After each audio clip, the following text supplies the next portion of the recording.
Building your own home is a big achievement in life. Let me tell you about how my marriage started to fall apart just after we reached this peak of happiness. My name is Abigail, and I'm 30 years old. My family includes my husband Gary, who is 35, and our 3-year-old daughter Sarah. We decided to build our dream home. You might think everything was smooth sailing and filled with happiness. That's what most people would assume. But for me, it's quite the opposite. Lately, with our new house being built and problems with my in-laws, I've been endlessly worried. The first sign of trouble in our relationship came when we left Sarah at my in-laws' place. Both my husband and I work, so we rarely have any free time. On weekdays, we spend our weekends searching for the right materials and discussing the design of our house. When we took Sarah with us, she would often get bored and restless, so we usually left her with my parents who lived close by. But one morning, my father fell and had to see the doctor, so he couldn't watch Sarah. I thought we should cancel our plans for the day. However, Gary suggested, why not leave her at my parents' house? Honestly, I don't have a good relationship with my in-laws. They don't think they need to respect their son's wife.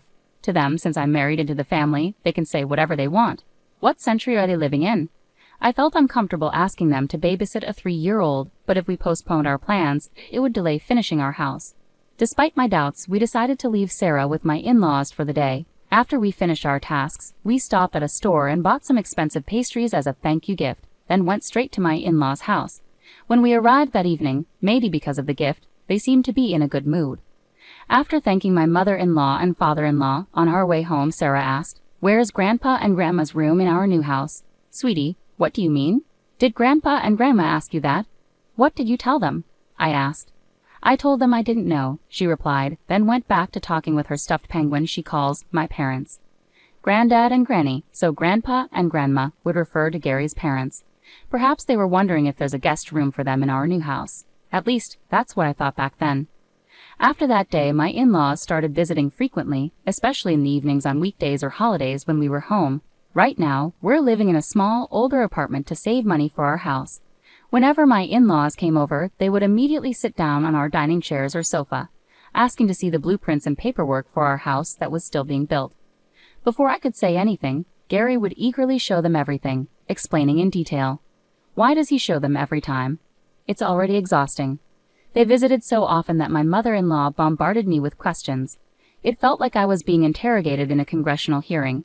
It wasn't my husband in the hot seat, but me.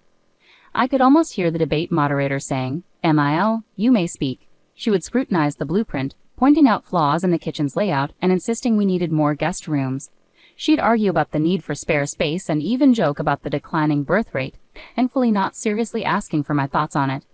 Then it was my turn to respond. "Ms. Abigail, I'd say, based on our discussions with my husband and the construction plans we've already set in motion, it's too late to change the layout." But my frustration grew as more questions followed about furniture and appliances. My mother-in-law claims to be a home expert.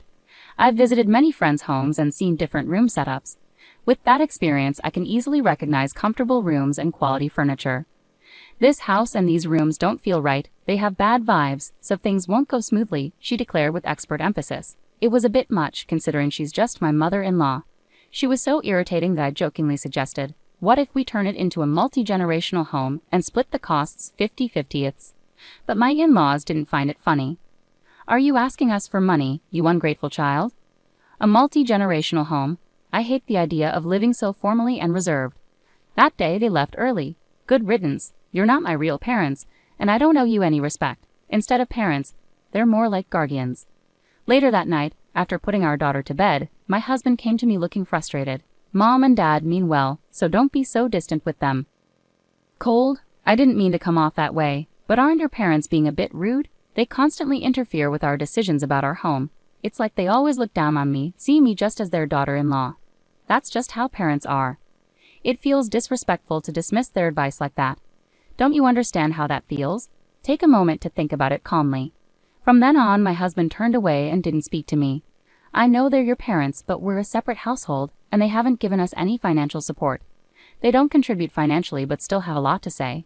Isn't that unfair? My husband told me to calm down, but instead of cooling off, I was boiling with anger over the injustice, which made it hard to sleep.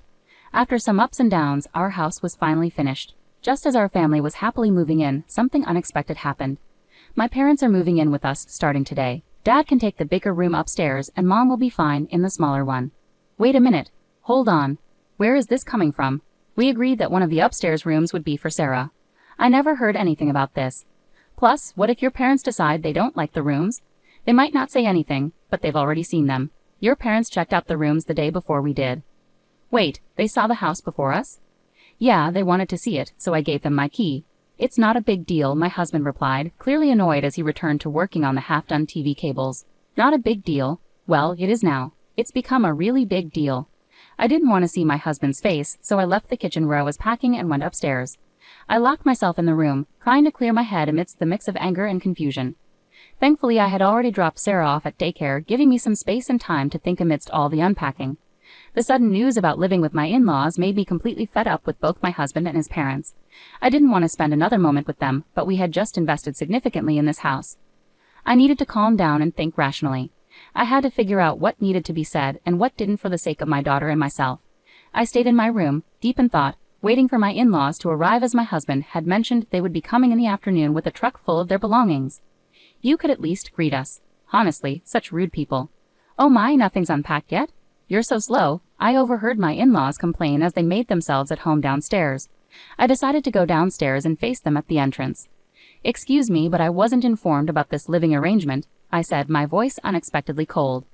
My father-in-law appeared annoyed and shot back. I told Gary, that should be enough. No, it's not. This morning was the first I heard about your plan to move in from Gary. I have no intention of living with you, especially after such disrespect. What? Gary agreed to it. You think you can defy your husband like that? Such a presumptuous daughter-in-law. If you don't like it, maybe you should leave. This is hopeless. We've always struggled to communicate properly with them. As I pondered my next words, my husband rushed over. What's going on, Abigail? Why are you arguing with my parents? This isn't just an argument. I'm being criticized simply for being your daughter-in-law, and now you're blaming me too. I realized once again Gary was just like his father, like son. Gary, I can't possibly live with your parents. Why not? You're making this difficult for me. As your wife, I'm an individual person. You can't force me to obey. Upon hearing our exchange, Gary's father exclaimed, We don't need such a daughter-in-law in our home. Then Gary agreed, maybe you're right. If she can't respect my parents, maybe we should divorce. I had been waiting for this. All right, let's get a divorce then, I stated clearly. My husband was the one who asked for divorce, and I, the wife, just agreed to what he wanted. With hope that my phone in my pocket would record our entire conversation properly, I continued, Since we'll be strangers now, please pay me back the $350,000 I loaned you for this house's construction. His parents gasped in shock, looking completely baffled. Gary's face turned pale as he stared at me. I calmly clarified to his stunned parents, there seems to be some confusion. Gary didn't contribute a single cent to buying this house. I used my savings because he didn't have any savings. We both worked and split our living expenses equally. The plan was to save individually, but he spent his money instead of saving. Abigail, that's enough, Gary interjected. It's true. Yet when we bought the house, Gary insisted it be in his name. That's why I loaned him the money, and we have a written agreement to prove it. No way, Gary exclaimed. Ignoring their disbelief, I quickly packed essentials, my daughter's toys and clothes, into suitcases and duffel bags. I held her favorite stuffed penguin close. Loading everything into my compact car, I drove away, saying goodbye to the house we had briefly called home. After picking up my daughter from daycare, we headed to my parents' home in Nebraska. My parents, dressed casually, were surprised to see me arrive with so much luggage. This is sudden, and I know it might be inconvenient. If it's too much trouble, I can stay at a motel, I offered hesitantly. They quickly assured me it was fine. Later, I found out they had been worried I might harm my daughter or myself, though I had sworn to protect her no matter what. I shared the whole story with them, explaining my decision to divorce Gary and my determination to raise our daughter alone. They promised full support and suggested I stay with them for a while, which was a great relief. Since I was working that night, I documented everything that had happened between Gary, his parents, and me. I saved voice recordings of our conversations on my computer and external drive. Armed with this evidence, I visited several law firms on my days off until I found a trustworthy lawyer and officially hired them. A week flew by in the hustle of everyday life since I left our new house. That day, after finishing work and leaving the office, I was surprised to find someone waiting for me. It was my husband, or rather ex-husband, though technically still my husband on paper until the divorce was finalized. I had no intention of speaking with him, but the fear of potential aggression kept me on edge. So I thought we should go somewhere public, he suggested, and we entered a coffee shop together. I made sure to activate the recording function on my phone, just in case. Trying to remain calm, I asked, "Do you have something to discuss?" "Yes, about the house.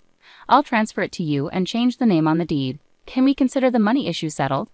"I'm sorry, but I can't live in that house anymore, especially after your parents were there before us." "Why worry about such details?" "It's not a small thing for me, so the answer is no," I said firmly, taking a sip of my coffee as I observed my ex-husband closely. His hair was messy, sticking out in places, and he had some stubble on his chin. Despite wearing a suit, his shirt was wrinkled, as if it hadn't been ironed or cleaned properly. I wondered about the kind of life he was leading, but he looked worn out. "Please, Abigail, I can't repay such a large sum of money that easily." "You knew it was a significant amount when you borrowed it, didn't you?" "I suggested we put both our names on the house, or even just mine, but you insisted it be in your name, claiming it was my house." "I thought I was the homeowner. I never really intended to get a divorce. I thought you knew I was just bluffing." "I was serious. I'm done with you, and I'm definitely getting a divorce. It's not just about your lack of responsibility. I can't handle your rude parents either." "But I have to go. Sarah is waiting for me." "Wait, I'm taking Sarah with me." Fear gripped me at my ex-husband's words. When I returned to my parents' house, I asked them to be cautious, afraid he might try to take Sarah by force. A few days after my ex-husband's visit, I received word that my in-laws were at Sarah's daycare. I left work early and hurried to the daycare. Fortunately, I had informed them beforehand, so they had my in-laws waiting in a separate room where they couldn't see Sarah. As soon as I entered the room with my in-laws, they started shouting at me. "Give us our granddaughter back, you gold-digging thief." "What do you mean, thief? I haven't stolen anything." "If you're not a thief, then you must be a con artist. You must have done something shady to get that kind of money at your age. It doesn't make sense for you to have so much money." "No, all the money I lent to Gary was mine. It's all from my hard work, my savings, and the gift money from my parents and grandmother." "What gift money?" "Every year my parents gifted me a certain amount to avoid taxes, which was directly deposited into my account. Along with money from selling some stocks and my savings, that's where it all came from." "So all that money really was yours. Didn't you give any money as a gift to Gary?" "You can still make gifts, you know." My father-in-law grunted and fell silent. They like to spend on expensive things and show off, enjoying luxury above all. As a regular working-class family without passive income, it's clear they probably don't have much in savings. They would never have thought to give money like my parents did. "I'm sorry, but I'm divorcing Gary. I'll be taking custody of Sarah. Please don't come to the daycare anymore." With that, I quickly got Sarah into the car and drove straight to my parents' home. Despite my warnings, Gary and my in-laws continued to show up several times after that. Each time, I tried to stay calm and send them away. However, they often grabbed my arm or shouted hurtful things at me. After I left our new home, I meticulously recorded everything on my phone. About a month later, I sent a letter through my lawyer demanding repayment of debts and a divorce agreement. My ex-husband agreed in principle, but he contested custody of Sarah. However, when I mentioned alimony, his demeanor changed drastically. He looked pale and became much quieter. Armed with ample evidence against him and knowing he had no savings, I pursued my case diligently. It took some time, but I eventually won custody of Sarah, reclaimed the money I had loaned to my ex-husband, and finalized the divorce. Retrieving all the debt repayments from him took longer than expected, mainly because the sale of our new house encountered difficulties initially. I had fought against Gary and his parents moving into the new house, but they couldn't afford the $350,000. Gary lacked savings, and even if his parents sold their old home, it wouldn't cover the cost. Eventually, they had to list the new house for less than they bought it for. After several price drops, they finally found a buyer. The difference between the buying and selling prices, along with real estate commissions, was borrowed from the bank by my ex-husband. Losing the house and burdened with debt, my ex-husband ended up moving back in with his parents into their old run-down house. To make matters worse, Gary's divorced sister also moved back in with her 2 teenage sons. Now 6 people were squeezed into a small old home. It quickly gained a reputation in the neighborhood for constant arguments and tension. Fortunately, that family no longer bothered us. With Gary struggling to afford child support, it's no surprise he's kept a low profile. 4 years have passed since then, and my daughter Sarah is now in 2nd grade. We're renting a place near my parents' home, and on days when I'm late from work, they look after Sarah. Despite the challenges, we're managing well and enjoying our time together. I had thought I might stay single and continue living like this forever, but recently I've started dating someone. He's a 36-year-old man who was previously married and has a daughter in 1st grade. We got to know each other through school drop-offs and pickups, and he eventually expressed his feelings for me. Lately we've been going out together with our daughters.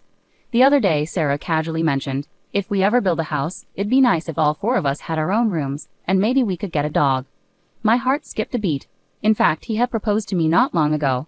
Both of us have daughters, and they come first in our decisions, so I haven't given him a definite answer yet. But now, I've made up my mind. I hugged Sarah tightly and said, that sounds wonderful. I'd love to build a new home. This time we'll all discuss it together as a family and make sure it's a place where everyone can be happy.